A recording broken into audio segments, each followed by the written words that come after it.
haddii aa wejiga caata ka tahay oo aad jeceshahay wejigaaga inaad cayilisid, haddaba isla gaar alaabtaa yartaa weelka inagu jirto. Alaabtaana waa nafaqo yar oo fudud oo wejiga cayilinaysa muddo yar oo kooban. haddaa isticmaashid hubaal inuu wejiga kuu cayilayo oo kuu noqonayo kush kush buuc. sidoo kale nafaqadan wejiga way cadeynaysaa, wejiga way dheelatiraysaa, wejiga way taagaysaa, wejigana way kobcinaysaa, wejigana qurux ayay ka dhigaysaa. waa nafaqo kaamil ah hadda walaalahayga oo dhammaystiran. insha Allah kana bogta video soo socdo waxyaabaha aynu ka hagaajisanayno iyo sidaan u samaysanayno. nafaqadaana labada weji waa loo isticmaali karaa, wejiga saliidda leh iyo wejiga qalalan labadaba waa la marsan karaa. السلام عليكم ورحمة الله وبركاته. أصحابتك وحيران نجح كيتشن أم بيوتي سو دوادا walaalahayga meel walba aad joogtiin dhammaantiin kusoo dhawaada channelkeena نجح كيتشن أم بيوتي uga barateen isqurxinta dabiiciga.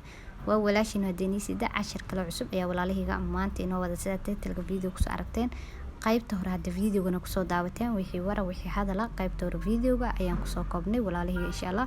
marka hadda maanta waxaan la share gareynayaa nafaqadan yar oo fudud oo hadda wejiga cayilinaysa muddo yar oo kooban.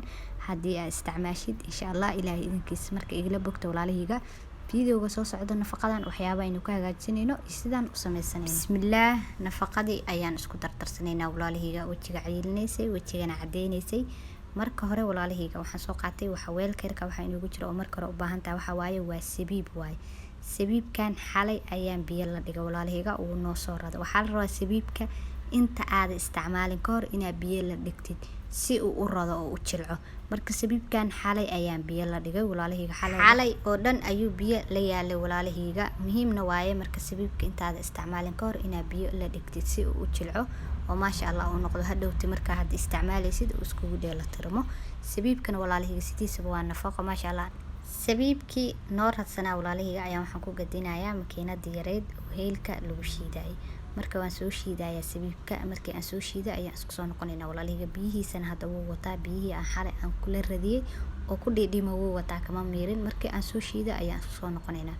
sabiibkii waan soo shiiday walaalahayga waa kaas hadda sidaas ayuu inoogu soo baxay maasha Allah. wax taag ma lahan ku dhac lagama sheekeyn karo, waa smooth. waxaan soo qaatay weel yar ayaan soo qaatay, weelkii ayaan ku gadisanay walaalahayga sabiibkii shiidnaa walaalahayga. markii aan weelka aan kusoo shubanay sidoo kale waxaa kale u baahan tahay waxa weelka yarka waxa inoogu jira waxa waaye waa misir aan soo shiiday. waa digirta yararta oo misirta ah walaalahayga. waana tusinaya digirta hal qaando iyo haaf misir ah ayaan soo shiiday. marka misirtan ayaan ku darsanaynaa hadda alaabteeni weelka inoogu jirta oo ahayd sabiibkeeni inoo shiidnaa walaalahayga. misirtan hadda wejiga way cayilisaa, wejigana way bishaa, wejiga way kobcisaa, quruxna way ka dhigtaa. misirta waatana walaalahayga waa alaabtan bacdi ku jirta oo aan gacanta ku hayo waaye walaalahayga. misirta aan sheegay ama aan soo shiiday oo alaabta hadda aan ku darsanaynay.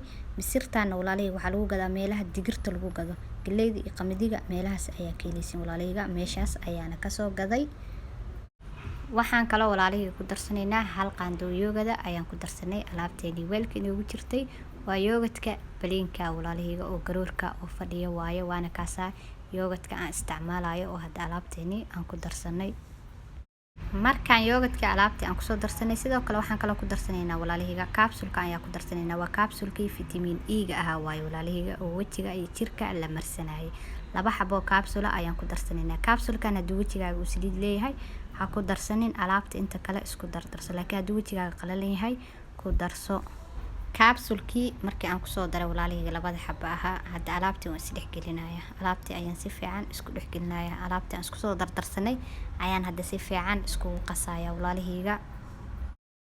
markii aan isku soo qasay walaalahayga alaabtii oo hadda si fiican isku soo dhex geliyay sidaas ayay inoogu soo baxday maasha Allah. alaabteeni hadda nafaqada ahayd sidaas ayay diyaar inoogu tahay walaalahayga. haatan oo kaliya waxay u baahan tahay in dhac la isku siiyo. marka sidee u isticmaalaysaa waxaa samaynaysaa marka hore nafaqada diyaarsanaysaa. markii aan nafaqada diyaarsatid ka bacdin hadda wejiga iska soo dhaqaysaa. wejiga marka iska soo dhaqdid nafaqadan ayaa wejiga marsanaysaa oo saaranaysaa 30 daqiiqo 20 daqiiqo sidii aad jaanis u heysid ayaad nafaqadan ku joogaysaa oo wejiga ku haynaysaa. markii aad ku joogtid ka bacdin waa iska dhaqaysaa. nafaqadan haddaa rabtid wejiga inuu ku cayilo oo hadda kush buuc ku noqdo waxaa la rabaa maalin kasta inaad marsatid. la rabaa 7 maalin u horeyso waa inaad si toos ah u marsataa, waa inaad daily marsataa. maalin kasta waa inaad wejiga nafaqadan marisaa. haddii aad 7 maalin oo isku xigto aad si toos ah nafaqadan u wadid hubaal wejigaaga isbedel weyn ayaa ka dareemaysaa insha Allah. ilaahay idinkiis wejigana wuu ku cayilaya kush bucbucna wuu kuu noqon doonaa. Markii aad 7 days aad si toos ah u wadid 7 maalin oo isku xigta aad marsatid, haddana wiiga ku xiga waxaad samaynaysaa maalin dhaaf ayaad u marsanaysaa ama laba maalin ka bacdi ayaa marsanaysaa. waa haddii aad rabtid inuu saa'id wejigaaga kugu cayilo oo hadda kush bucbuc kuu noqdo. laakiin haddii aad rabtid wejigaaga inuu normal kuu noqdo kale wiiga u horeyso ayaa kugu filan insha Allah ilaahay idankiis.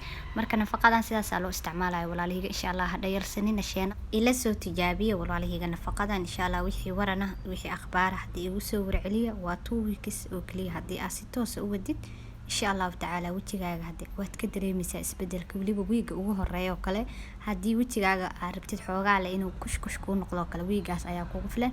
laakiin wejigaaga haddii markii hore uu zaa'id caata naf oo aad rabtid kush bucbuc zaa'id inuu kuu noqdo 2 wiig ayaa kugu filnaanaysa insha Allah. wiiga dambana maalin dhaaf ayaa u isticmaalaysaa ama 2 maalin ka bacdi. hadda walaalahayga waxaan kaga tagayaa sida ay nabadgelyo waa inoo kala dambe xiiso walaalahayga iyo aniga inii sida video kale cusub insha Allah. videogan hadda si share gareeya asxaabtiina la wadaaga si ay walaalo badan uga faa'iideystaan. haddii aad channelka ku cusub tahay soo dhawo minankaaga waaye channelka inoo subscribe garee inoo like garee. haddii aad hore noola joogtana waad ku maasan tahay mar walbo la joogaaga quruxda badan walaalahayga. nafaqadan hadha yeelsanina marka dhahay waxa waaye waxaan ka samaysan hadda alaabo badan oo hadda nafaqa oo hadda alaabahaas waxaa kamid ah sabiibka hadda xagga isnafaqeynta lagu gaaro maasha Allah. haddii loo waa la isku qurxinayaan hadda waa number 1 walaalahayga. sidoo kale waxaan kaloo ka samaysanay misir ayaan ku darsanay. misirtana hore ayaan kugu soo sharxay walaalahayga. sideedaba ayada waa nafaqo vitamins fara badan way leedahay maasha Allah. wejiga iyo jirka way cayilisaa haddii aad cuntid hadda misirta jirkaaga waa ka dareemaysaa. sabiibkan asna waa sidoo kale. waxaan kaloo ayadana aan nafaqadan aan ka samaysanay walaalahayga waxaa kamid ah yogurt hadda xagga isqurxinta lagu gaaro asagaaba nafaqa. marka waxa waaye waa nafaqa dhaaftay waa nafaqa dhameystiran insha Allah. marka igala faa'iideysta.